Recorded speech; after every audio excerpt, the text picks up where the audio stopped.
If you watch enough filmmaking gear videos, it starts to seem like everyone out there has an insane amount of lighting gear, which can be incredibly frustrating if you're just getting started and still building your kit. Like, is it even possible to get cinematic results without a 1200D and an 8-foot softbox? It doesn't always feel like it. But what if I told you that you don't need a truck full of lights to get amazing images, and that it was totally possible to create multiple high-end looks with just a single light that you can find for $150 or less online? Well, that's exactly what I'm saying, because I just did it. And so in this video, we're gonna break down how you can use minimal and, more importantly, affordable lights to still get high-end results. Now, right off the bat, let me just say that I love lighting gear. I also own a ton of it, and in 2024, I'm sitting on more lights and modifiers than I can actually fit in my car, so I'm not trying to pretend that I'm some sort of one-bag minimalist over here. Lights are great, and if you learn to use them well, they can seriously up the production value of your next project, whether it's a short doc like the one I just released last week, or a full-on feature film. But sometimes bringing all these toys out on set just isn't practical, and so if you want to go far in the documentary industry, you also need to know how to get big results with a basic kit.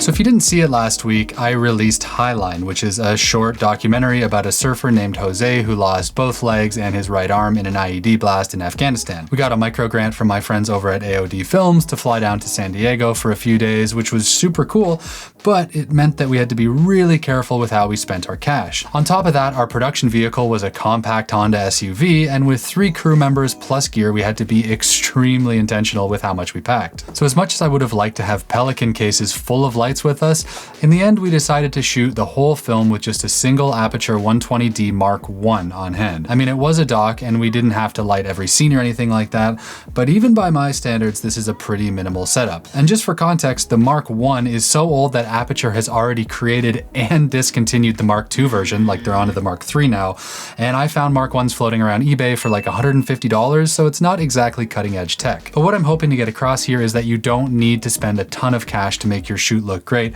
and the 120D is still a great little light. And much more importantly, it's what we had and what fit our budget and what we could fit in our vehicle, so that's what we went with. Making the most out of what you have is what documentary is all about, and so I spend a ton of time in my documentary cinematography course on how to do professional setups with all sorts of lighting packages, including using no lights at all. But the course is about a lot more than lighting though, and I cover everything from professional scene coverage tips to career development and smart gear investments, and it's basically just everything I've learned for more than a decade of shooting docs at a high level, all together in one place. The early bird sale starts today, so if you got your name on the wait list, check your email for that 10% discount code, and then the doors open officially for everyone else next week. And it's going to be the last intake for this year, so check out the link in the description if this sounds like something you're into. No matter what, you gotta keep moving forward, because if sometimes you decide to look back at the fear, it's gonna swallow you. Anyways, the plan for Highline was to shoot most of the film in a verite style, but like with most things in documentary, when we got there, plans changed right away, and we realized that we were gonna have to do quite a bit more lighting than we anticipated. There would have been times during my career where that kind of 180 would have made me panic, especially when it turns out you wanted to go for a really stylized look and you just don't have the gear you might want. But by now, I've learned that you can get some really great results without a lot of stuff if you take your time and know what you're doing, so in the end it was all good, but I wanted to share a bit of that process in case anyone else out there is worrying that they can't shoot amazing stuff just because they don't have enough gear. Okay, so let me just pull up the project here and we'll take a look at 2 very different lighting setups from the film that I think turned out really well considering what we were working with. Now, in the course, I break down the entire project from start to finish, but for this video, I'm focusing on how we use that single $150 light to get 2 very different looks out of a single dark room. For a bit of background on this first setup, one of the challenges that we run into with this project was the need to show the extent of Jose's injuries without just hearing him describe them in an interview.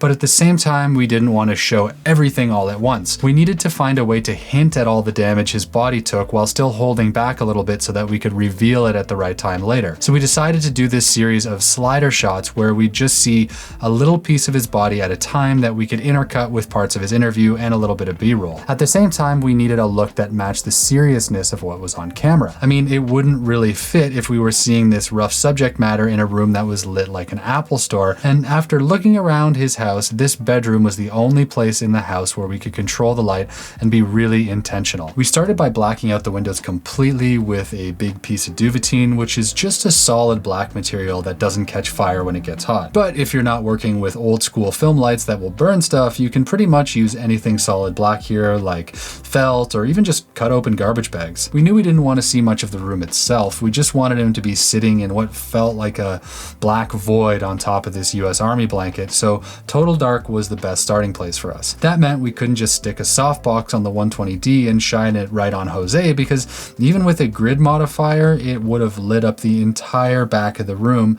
and changed the feeling totally. Keeping a single subject lit in the middle of a completely dark space can actually be pretty challenging, but hats off to my co-director Eros here, because he figured out the solution using a single black flag and a wall mirror. So if we look at the full body shot of Jose that we eventually reveal, you can see that he's lit by this very sidey sort of sliver of light that doesn't hit much else in the room. You can also see a bit of light peeking through the sides of the blinds in the back, like these little dots here. And we thought about taping them over, but it just sort of felt like without those couple of pinpricks of light in the background, it just felt a little bit too deep and empty, so we left them in. Then to get the light on Jose, we used a tiny wall mirror that was already in the room, maybe about 30 centimeters tall or a foot. So we put the 120D on a stand, raised it so that it was pointing downwards, and then angled the beam into the mirror so that it bounced back and hit Jose from the side. Now at first, this light splashed all over the room, so we did a couple of things to contain it. First, we put the reflector cone on the light to stop it from spilling too much. Then we made a flag sandwich around the mirror using some 2x3 Matthews road rags. Really handy and highly recommended. Now it took some finessing, but eventually we got the flag situated so that it blocked all the reflected light except for just this little shaft that was just enough to light Jose's body, but nothing else in the room. The last thing we did was haze the room, which I honestly don't know if you can see at all. Normally I don't use a ton of haze because there just isn't that much time in docs, but this one was a really stylized shot that was supposed to feel a bit dreamy, and so we gave it a try. You could try one of these super portable new style of ones, like this one from Lensgo, I think it's called. It's a lot smaller, does pretty much the same thing. A little harder to control and a little less thick, I'd say, is how I'd describe the haze, but for the size of it and how easy it is to carry around, it's a really great option. But personally, when I look at this shot, like I said, I can't even tell there was any haze in this shot, so it's up to you to decide whether or not it was worth it. At least we had fun doing it, I guess. And that was really it. We never moved the light, we just repositioned Jose on the bed in different ways to get the angles we needed. Then we ran an FX3 on a slider back and forth over his injuries from a few different positions until we got something we liked. I'd say the whole thing took about 2 hours to light and 30 minutes maybe to shoot, so pretty quick overall, and I think it really works well for what we needed. I can't imagine how else we would have kept the dark mood we were going for while getting these kinds of close-ups, so hats off to Eros for the quick thinking and to Jose for going along with it, because I'm sure it must have been a bit weird to have your body documented from up close like that. In my admittedly biased opinion, it's quite a strong look for just a single light and some black cloth, so it just goes to show that you don't always need a ton of stuff to create a mood. The first day I was out at the beach, people were staring at me, watching me crawl through the beach and stuff like that. But when I got in the water, I looked like everybody else.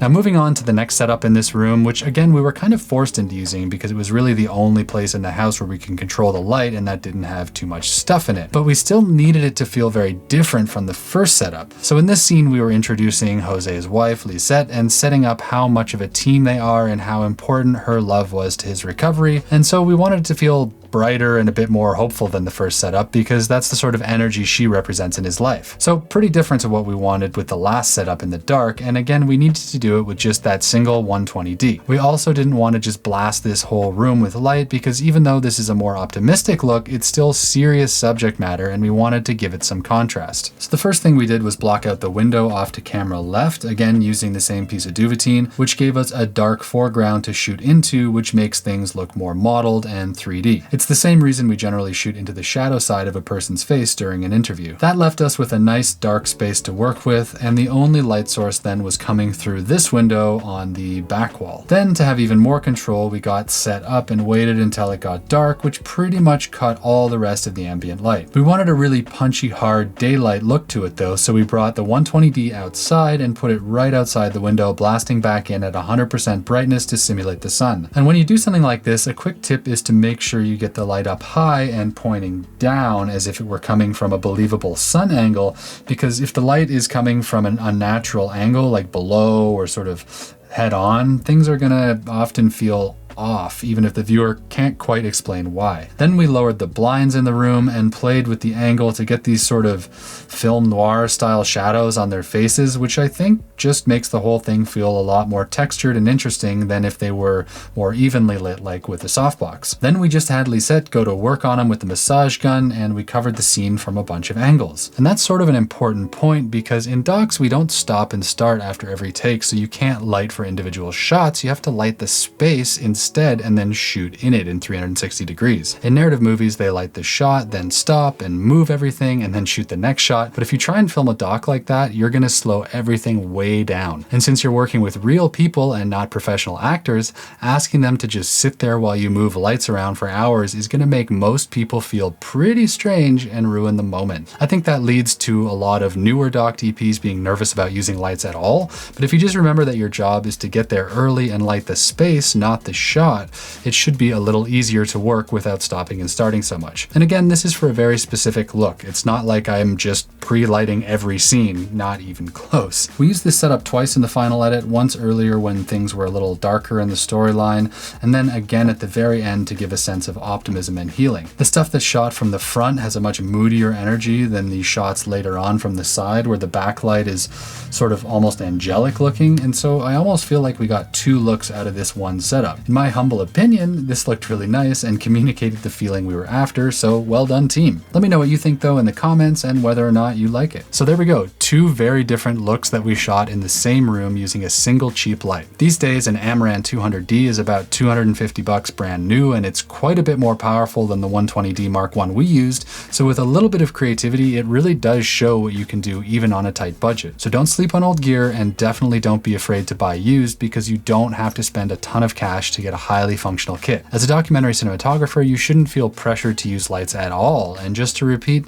most things I film are using natural light only, but sometimes you'll want to go for something a little more intentional or stylized to fit your story, and I hope that this video showed that you can do it without a ton of gear. If you didn't catch the film, I uploaded it to YouTube last week, so it's there if you want to see the rest, and if you do want to go much deeper into how to film documentaries like a professional, the early bird sale on my cinematography course opens today. If you got your name on the waitlist in time, you should have a discount code waiting in your email already, and for everyone else, it's opening officially next week. There's more than 12 hours of content across 85 plus videos, and I really do think it's the most comprehensive course there is for shooting docs at a high level. So hopefully I'll meet you all in the members group soon.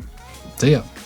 I guess my surfing chapter, when it did start, it was a kickoff to a new book. An empty blank book that had no past.